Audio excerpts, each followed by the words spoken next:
In the name of Allah, the most gracious, the most merciful. Dear viewers, welcome to a new and highly important most episode significant of eye disease, which is vision loss that persists and increases with age, and getting a dangerous disease called glaucoma, which very often leads to blindness. This disease affects about 80 to 100 million people, according to the latest statistics conducted in 2020. In this episode, we will talk about how glaucoma happens and how dangerous it is. At the same time, after understanding how it happens, how can we avoid it? And what are the practical foods, vitamins, and supplements that a person must make sure to consume abundantly throughout their life to always avoid the occurrence of glaucoma? Glaucoma, in simple terms, is the death of the optic nerve, or the gradual end of the optic nerve's life. This is the most common type, called open-angle glaucoma, in which the optic nerve dies gradually.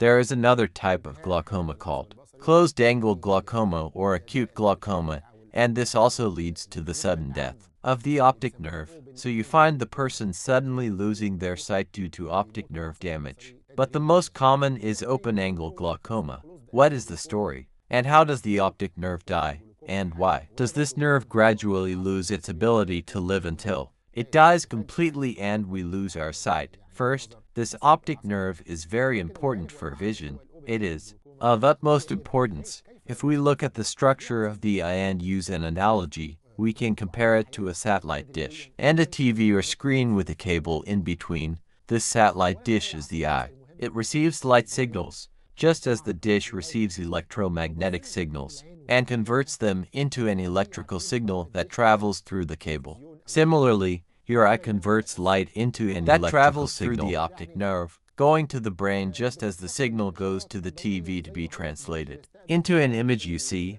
By the way, the image is initially translated upside down, and the brain is the to one its that proper corrects orientation. This is exactly what happens in a camera. When I shoot Upside a video, down and I have to adjust it if I am drinking with my left hand and vice versa. Why does glaucoma happen then? Glaucoma happens when the pressure inside the eye increases. How does this pressure increase? God Almighty created the eye hollow from the inside, and so it doesn't shrink or collapse on itself. There is a fluid inside it called the aqueous humor. The eye is what produces this fluid continuously and at a regular rate throughout life, so the pressure remains regulated inside the eye and it neither shrinks nor expands. Well, what if this pressure increases? If the production of the fluid increases and we cannot drain, it inflates the eye just as you inflate a balloon to reach a large size. There is internal pressure that keeps inflating it. When can this pressure increase? The pressure increases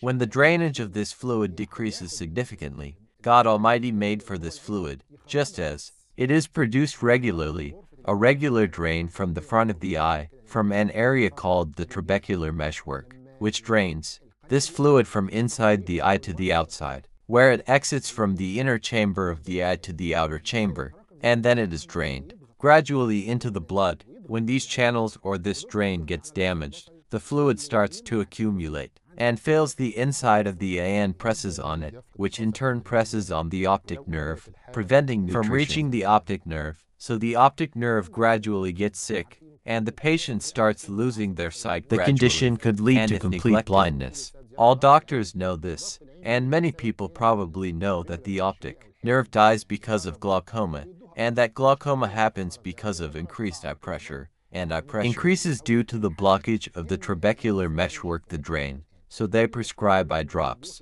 But the problem with this disease, and why it is a terrifying disease that scares anyone, is that there is no complete cure for it. So far, all that happens is the patient goes to the doctor, who gives them drops that help open the trabecular meshwork to help drain this fluid and relieve the pressure. If not treated, the condition deteriorates rapidly, and even in many patients, it deteriorates gradually despite having treatment. Well, why are we talking about this topic today? Because this channel specializes in new We will now scientific move research to a place where we see the power of God Almighty, and how this optic nerve lives and gets nourished, and how the high eye pressure prevents it from getting nourishment, and how we will intervene, and when we know this, so we can pave the way to intervene in this process. and save patients' eyes. We will go to Canada. At the University of Montreal, a senior researcher named Adriana Di Polo,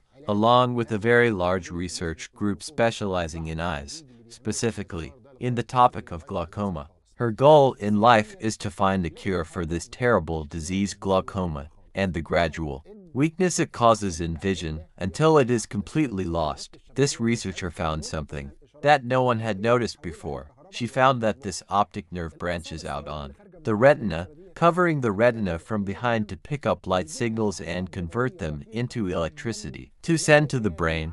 The small nerves emerging from the optic nerve need nourishment. Blood comes to them, along with very tiny blood capillaries that barely allow a single red blood cell to pass through. As you see in front of you, these capillaries barely let one blood cell pass. Wrapped around these capillaries is a valve that looks like a rubber band. It closes and opens to make the capillaries contract and expand to push the blood through them. For the blood to move, it needs this valve wrapped around this channel, and these things, of course, cannot be seen with the naked eye, but using very precise microscopes because the size of these things is measured in nanometers, meaning about 1/1,000,000th of a millimeter, something very tiny. And the muscle that closes and opens the valve is very small. All doctors also know that when the pressure increases, this muscle contracts and doesn't open. So what's the new thing this researcher provided us that will open a very large scientific door in the field of eyes?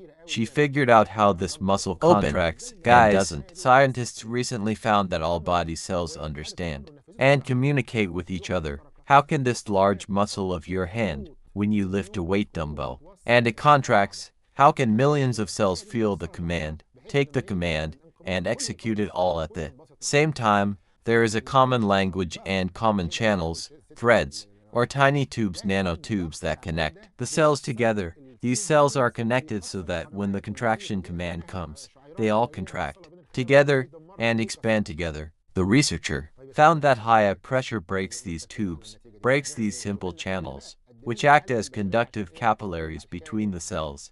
It destroys and breaks them. Okay, we know they break. Thank you for this result. But what will we do? Give us a solution for humanity to benefit from this discovery. She said, I will investigate how they break. She found that when the pressure increases and these muscles contract and do not return to open again, a large amount of calcium ions enters the muscle cells. So she injected a certain substance. The subject is of course very precise that prevents the entry into the calcium ions. The muscles return to opening and contracting with their normal function. And the nanotubes connecting the cells started to form again, and the surrounding muscles and blood capillaries returned to work, and blood started flowing to the nerve again, which stopped the damage happening to the optic nerve, and the optic nerve returned to its strength. She is now presenting a solution. She is not presenting a direct pharmaceutical drug because she used gene injection and very advanced technologies. But we are still asking her to invent a drug that can be put as an eye drop, so that it goes to the small muscles wrapped around these capillaries, and prevents excess calcium from entering them, and prevents their permanent contraction. So even if it does not damage the optic nerve. 2 or 3 years ago, this researcher made another awesome discovery. She discovered that insulin, the insulin of diabetic patients that is injected in the abdomen or thigh, the insulin secreted by the pancreas, is capable of treating glaucoma if we know how to deliver it in a certain way to the eye. She has found the cause for the first time, and we say to all ophthalmologists, guys, the cause is known now. Insulin, if we can deliver it in an innovative way to the eye, can solve the problem for us. Music. Now we come to our very important practical advice. How do we avoid the occurrence of glaucoma? We shouldn't wait for the problem as we can see, has not yet found a complete, definitive cure. Most current treatments aim to open the blocked channels to drain the fluid. The Glaucoma Research Foundation issued a press release this year detailing the foods that a person should increase in their diet to avoid the occurrence of this disease.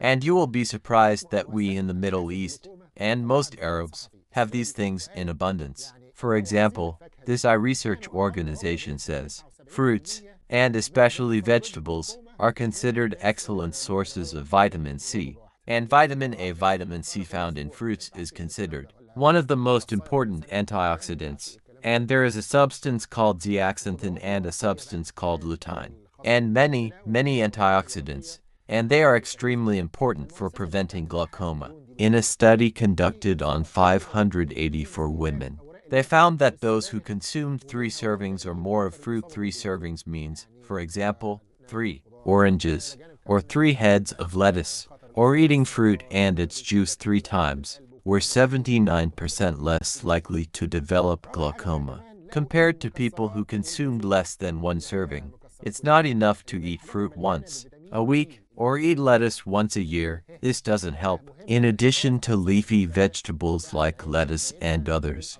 we must focus on them. The Eye Research Foundation says there is a very strong link between consuming kale and spinach and reducing the risk of developing glaucoma. This is besides the role of these vegetables in reducing the risk of cancer, inflammations, and heart disease. Fourthly, they found that nuts and seeds of all kinds, rich in vitamin E, are very important for maintaining the health of eye cells and protecting them from free radical oxidizing substances that destroy tissues. They also recommend eating fish, especially salmon and tuna, frequently. It is always recommended to eat them twice a week to get omega-3 naturally instead of taking it in capsules. Eating tuna and salmon provides you with a high and excellent amount of omega-3. In addition to that, drinking a cup of coffee, 1 cup of coffee daily is beneficial. We have made several episodes about coffee and green tea. Now our researchers are recommending coffee and tea.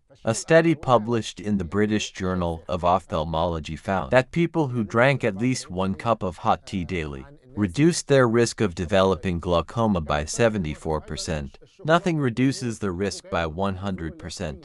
Of course, we wish for 100%, but and thank not God there is something that reduces the risk by 74%. So hot tea and coffee reduces the incidence by 74% compared to people who do not drink it. The foundation also suggested eating dark chocolate, bananas, avocados, pumpkin seeds, which are white seeds, guys, and black beans. They suggested using these foods for their great health benefits for the eye and vision. Well, are there foods that people who suffer from glaucoma should avoid? Yes, those who suffer from glaucoma must stay away from foods that cause metabolic syndrome and obesity, meaning foods that increase weight, cause insulin resistance, and raise blood pressure. It's not right to eat in excessive amounts, like eating 5 or 6 loaves of bread, then drinking sugar-filled sodas after them, and following them with sweetened juices, ice cream, and junk food. You must stay away from these foods that increase weight and control calories to maintain an ideal weight. This healthy regimen will increase blood flow inside the eye and prevent or reduce damage to the optic nerve. This is all we have today regarding glaucoma and vision loss, and see you soon. Thank you, and peace, mercy, and blessings of Allah be upon you.